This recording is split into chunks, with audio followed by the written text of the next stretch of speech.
welcome back to Historical Tahlequah. Gentlemen, we were just talking about Main Street or Muskogee Avenue. And of course, that street goes back to its platting and surveying in 1843. But I realize none of you were here then, nor was I. And so let's get into the 20th century. And Mr. Turney, I know that your father had a business here, and you have a picture of that business. And would you just recount for us some of the memories of that business and of Tahlequah in the 30s and early 40s? Sure. Of course, as you know, Beth, there'd been attorneys in Cherokee County for over 100 years. Right. My dad was born in Cherokee County in the Oklahoma, before Oklahoma became a state, Oklahoma Territory, in 1903. And he lived here and then met my mother in 1927. They got married, and then they moved to Pryor, Oklahoma, for a few years, and then came back to Tahlequah and bought a business on North Muskogee Avenue called the Blue Front Grocery. And it was located where the wood shop is now. They owned and operated...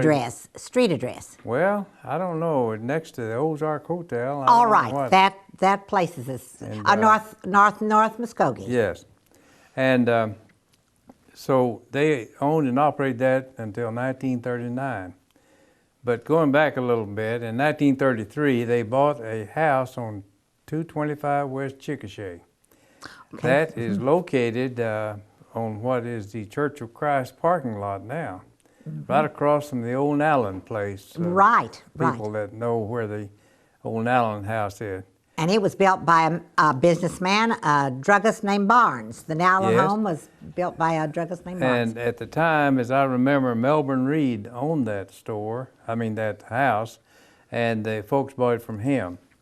That was only 2 blocks from HistQuah Elementary School. Right. And I started the first grade in 1934 at the HistQuah school, and had a wonderful time going to school there. I remember one time something had happened. I always thought I was a pretty good boy, but one day during the class, I was acting up, and the teacher called me down.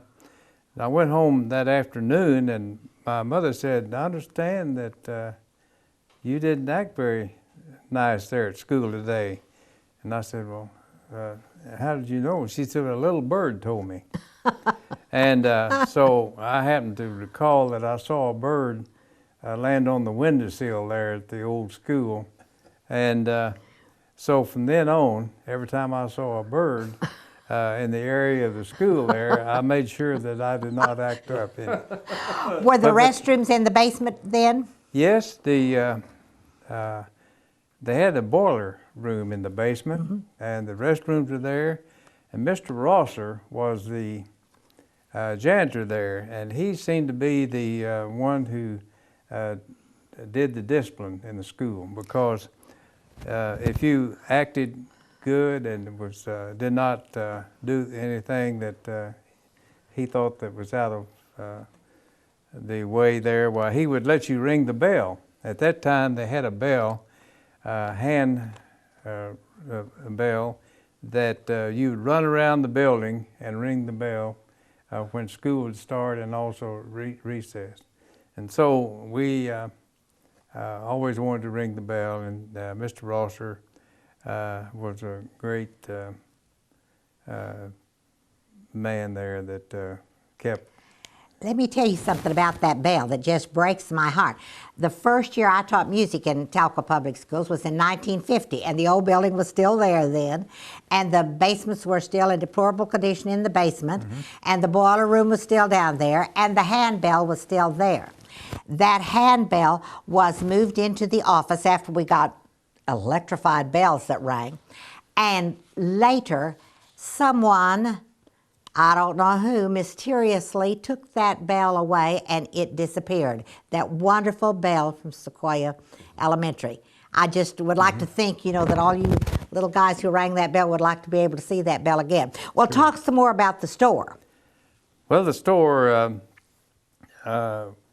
of course, this was during the Depression, and they sold everything in that store there. People would bring their eggs in buckets, and then they would count the eggs and trade their eggs for other things in the store.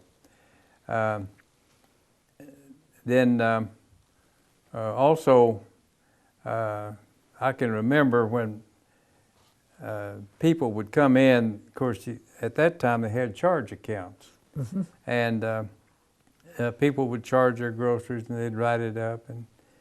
And as a small boy, when my dad decided that he could not keep the store any longer, I could not understand why people would not pay their bills. And he had to close because he had such a large credit mm-hmm. accounts there that he could not afford to run the store anymore.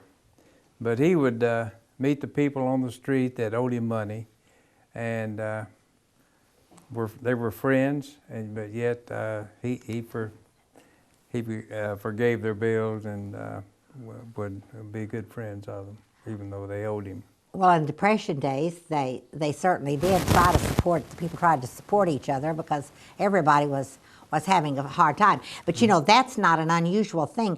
For back before statehood, when the Cherokee Strip payment was being made to the Cherokee people, they went in the front door of the Capitol building and out the back door. And one of the stories that's told is that Johnson Thompson, who was a merchant of that era, stood at the back door and he collared every person who came in and said, "Do you owe Johnson Thompson money? If you do, pay up," before they ever got out, hardly out of the building for getting their money. So it's, you know, there are always bills owed. Well, I think probably before we go too much farther and hear Senator Rozelle recount some of his thoughts, and we could all jump into the conversation, we better take another station break. Don't go away. We'll have a commercial and come right back to Historical Tahlequah.